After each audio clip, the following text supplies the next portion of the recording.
Александр, расскажите, как нужно ухаживать за дымоходом? В основе своей, и скорее всего у большинства потребителей, уход за дымоходом будет заключаться в его чистке. В дымоходах образуется сажа, интенсивность ее зависит от условий эксплуатации, поэтому, скорее всего, это главное, что придется делать в дымоходе, это его чистить. Прежде всего это может осуществляться механическим способом, с помощью ершей, предназначенных для этого, тяги вот такие, которые могут гнуться.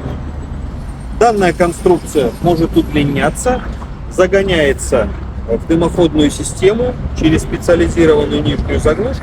Или если дымоход выведен в кровлю, то соответственно через верхнюю часть дымохода с кровли.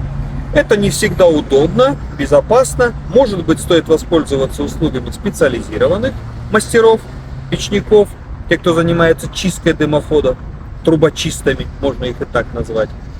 Поэтому механическая чистка дымохода – это прежде всего. Вообще для профилактики, чтобы сажи гораздо меньше образовывалось в дымоходах, все-таки советуем правильное топливо, уже снимали видеоролики про это, хорошее топливо.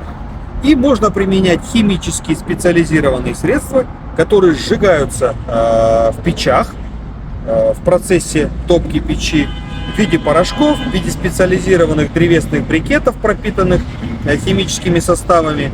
Данное вещество способствует уменьшению сажеобразования и, самое главное, не дает саже накапливаться в дымоходах. Поэтому для профилактики периодической химические средства это тоже хорошо.